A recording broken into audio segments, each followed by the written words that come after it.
Guys, I have no words for this one. I have no words. This probably is better than episode 3. And maybe even the 2 political thriller episodes. Buckle up. Bad Batch Season 2, Episode 12. Let's conversationalize. Whew, we're in for a big one.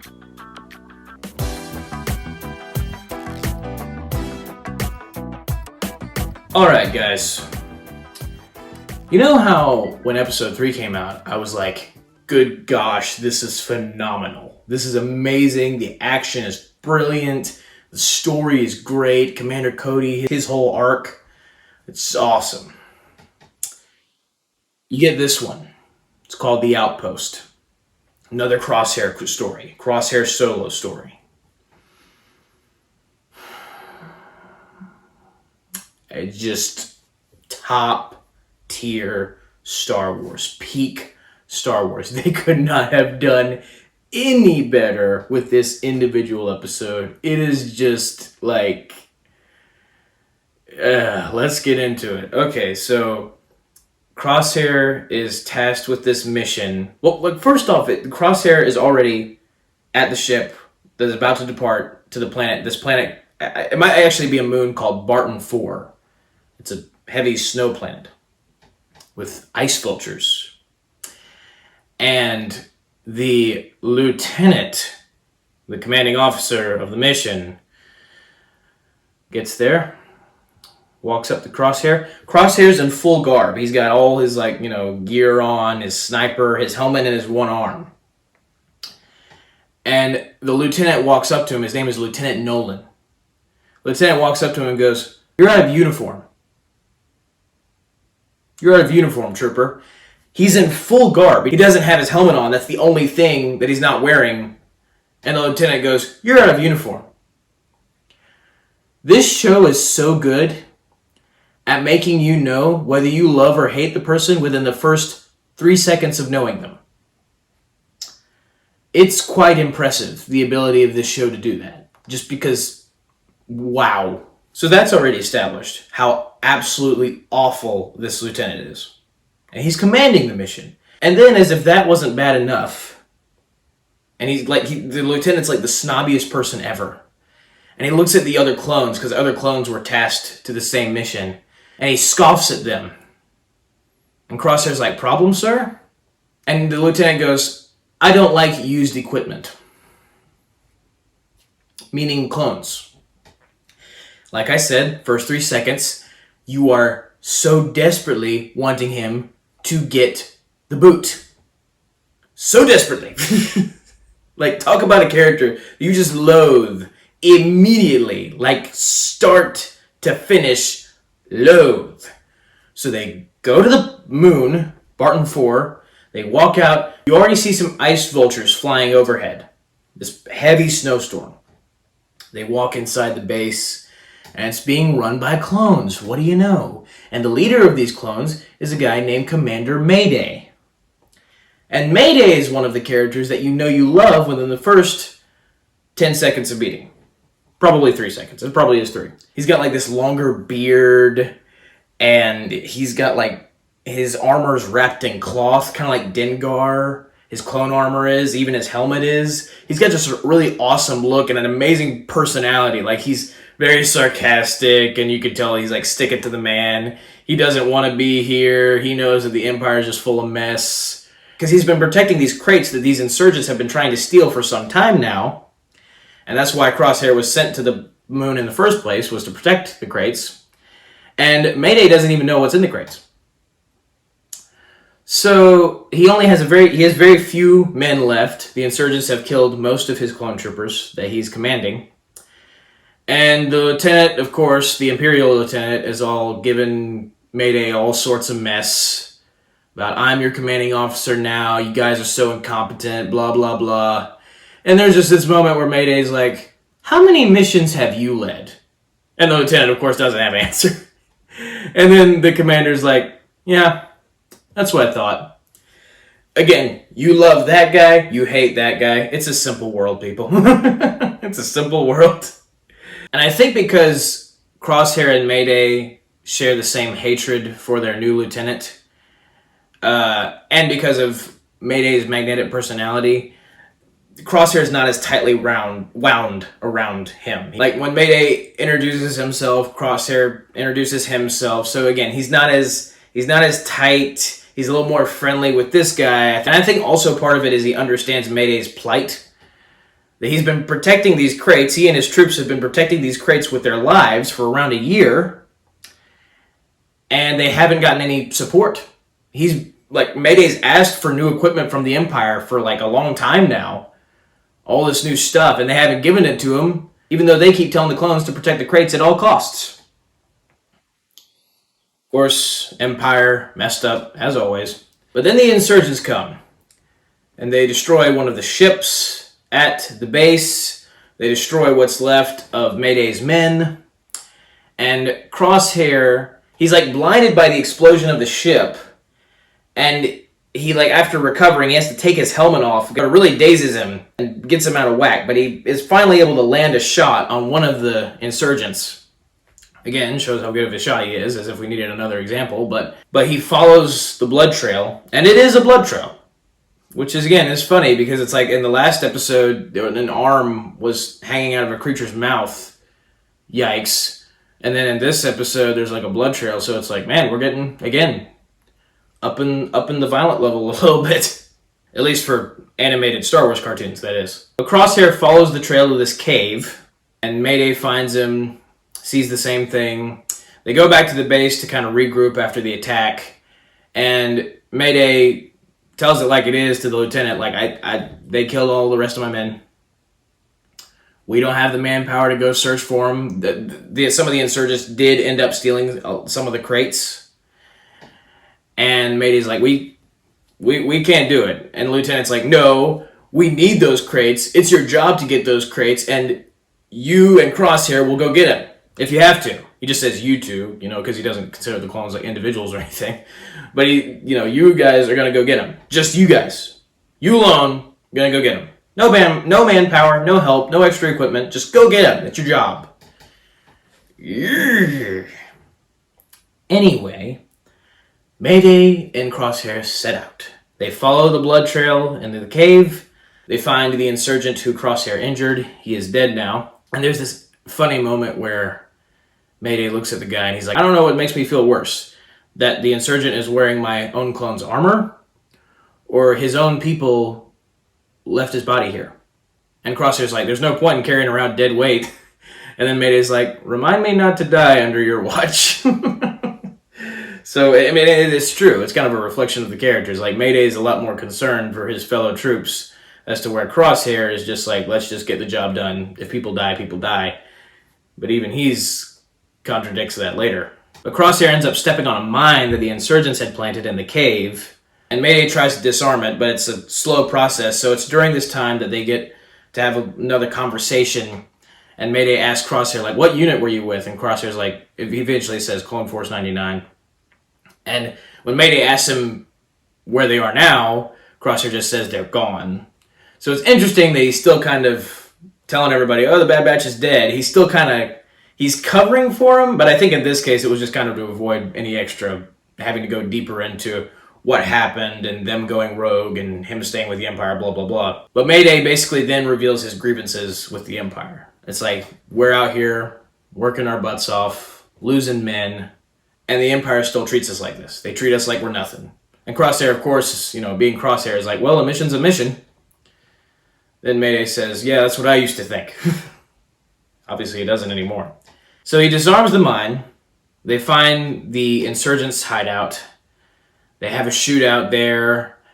Crosshair shoots some extra mines that the insurgents had laying around. Destroys the insurgents. Some of the crates are, opened, of course. Broken open. And sure enough, it's Stormtrooper gear. Not clone gear, Stormtrooper gear. When Crosshair and Mayday discover this, they realize that this whole time, Mayday had been requesting extra equipment to defend the base from the Empire, and the whole time, the crates that they were protecting contained equipment for their for the Empire's new military. Their shiny new military. So they were forcing the old military, the ones that don't care about, the clones, to protect stuff for their new military and not letting them use any of it. Cruelty, demeaning, bull mess. Just in a nutshell. Oh my gosh. And my favorite line, or one of my favorite lines in this whole episode, is Mayday. He looks at the armor, and he's finally come to the precipice of like, the Empire just stinks. They made us protect this mess, didn't let us use any of it, didn't tell us what it was, just to break in their new era of military just to replace us. Just so they can cast us aside. And he says, we were good soldiers. We did follow orders. And for what? And this is where even Crosshair is kind of like, okay, this is bad. This is wrong. This ain't happening. This ain't right. And then an avalanche comes, of course. And Mayday and Crosshair are running away from it. They come toward this rock, and Mayday pushes Crosshair out of the way of the rock as the avalanche slams Mayday into the rock. So it buries both of them, but Mayday saved Crosshair by pushing Crosshair out of the way so he wouldn't get slammed in the rock like Mayday was. Then Crosshair crawls out of the snow, shivering in the cold, sees the rock, heads toward the rock, tries to dig Mayday out of the snow, and Mayday's like, I'm not going to make it. Just leave me. And it's interesting this whole time they've been having conversations about dying and the dead weight thing, and it's led to this. So it's like funny moments earlier are dead serious moments now. And Crosshair, he doesn't say anything. He just puts Mayday's helmet back on, I think to help him breathe better, and picks him up, crawls out of the snow, and starts trekking toward the Imperial base. And they trek, and they trek, and it was the coolest thing ever. You just gotta see it to really know what I'm talking about. But Crosshair, he doesn't even have his helmet on. He is carrying this guy in full armor through the snow, through the blizzards, as the vultures are flying overhead, because the ice vultures know that somebody's gonna die. Somebody's gonna die, so they're gonna be there. And Crosshair, this villain, he's been a villain. He's been a horrible person. He betrayed his friends. He stayed with the Empire despite all the terrible things they've done to him and to other people around him. He is evil.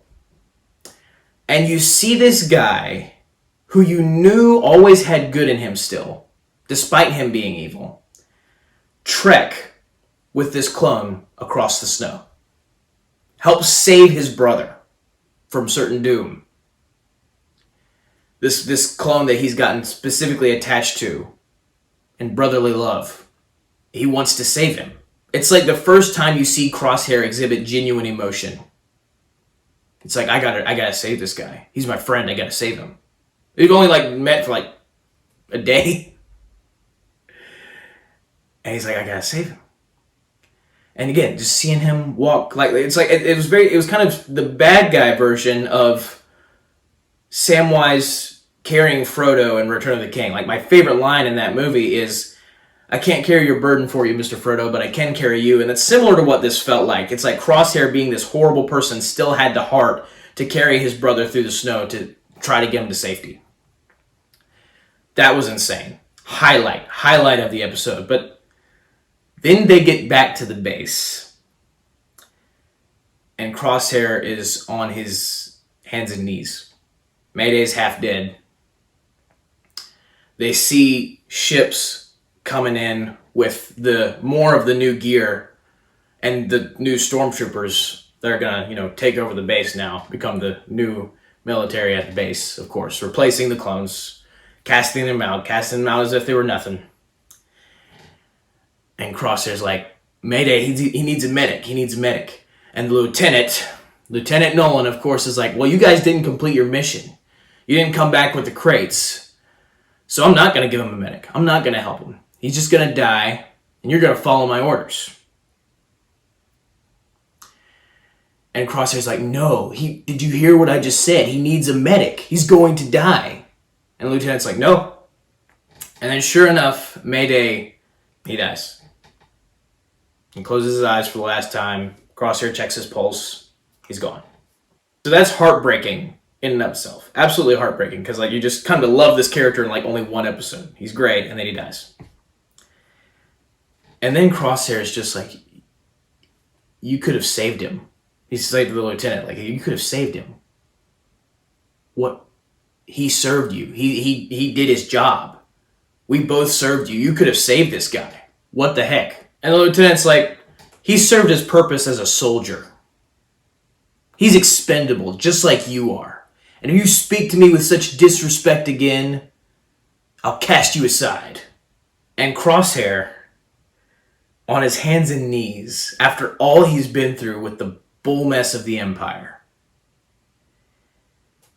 he's already just so like emotionally frazzled. His friend just died. He's been betrayed by the people he's been so loyal to, infinitely loyal to. He came back after they abandoned him on Camino.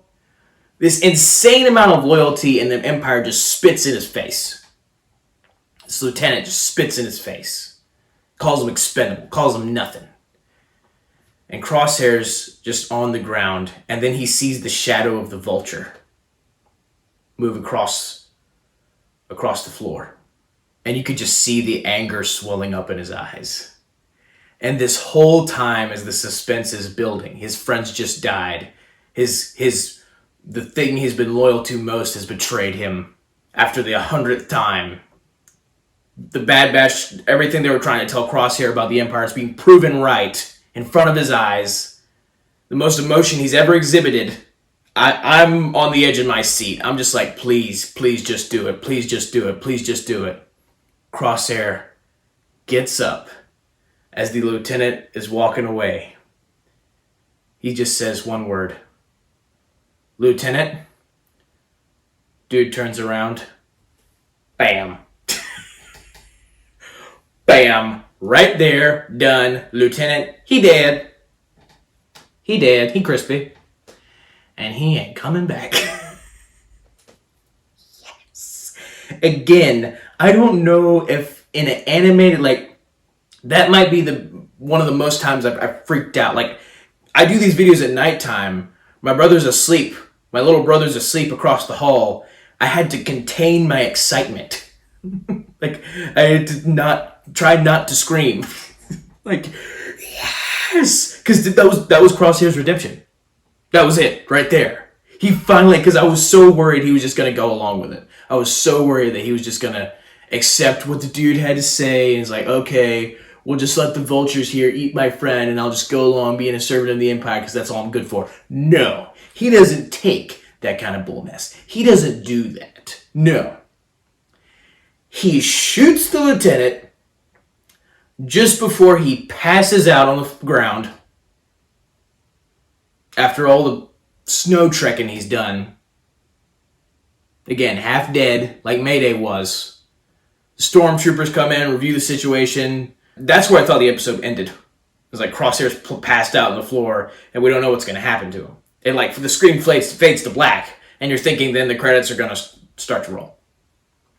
Then you see like from the viewpoint of a person waking up and looking at a light. Crosshair's waking up. And sure enough, it's one of the scientist ladies from the last episode of that cloning facility. On Tantus, on the planet Tantus. And it's Crosshair. He's waking up, and he asks to the scientist lady, he's like, where am I? And she's like, I'm holding you for observation. And she says, after you've healed, the doctor will come and see you. Usually, when a person goes to see a doctor, it's because they need to get healed of something, and they go to the doctor because the doctor is, sometimes good at doing that kind of stuff for that person. You don't get healed and then see the doctor. So That's horrifying, especially the fact that she said the facility was holding Crosshair for observation. Okay. And then he asks, "Who are you?" She doesn't answer. She just says, "If you cooperate, you might just survive." Well, that's comforting. Thanks for that, creepy scientist lady. And she injects this whatever, like, serum into his neck, and he passes out again. I don't know what it was. The only thing that I can assume that means, and why they would bring Crosshair to that facility after he did what he did on Barton 4, is that he would then be considered a defective clone because he killed one of his commanding officers. And so they might be reviewing him at that specific facility because it's the new cloning facility. It's where they study that stuff now instead of Camino. And they might be reviewing his brain to see if the chip stopped working. And they probably will discover that he doesn't have a chip if they didn't already know. Because Crosshair said that he had his chip removed at the end of the last season. I was always iffy on that. I didn't know if he was lying or not. He probably did, though. At this point, he probably did have the chip removed. And they're probably going to check for that in the examination. Yikes. But that's the only reason I can figure that they brought him to that specific place. And that's the place where Nala Se is. That's the place where Lama Su is. That's the place where Dr. Hemlock is. So it's looking like this new cloning facility is going to be the culmination of the season. Going to be the climax of the season. The Bad Batch, Omega probably will get captured. The Bad Batch are going to have to rescue her at the cloning facility. They'll find Crosshair along the way.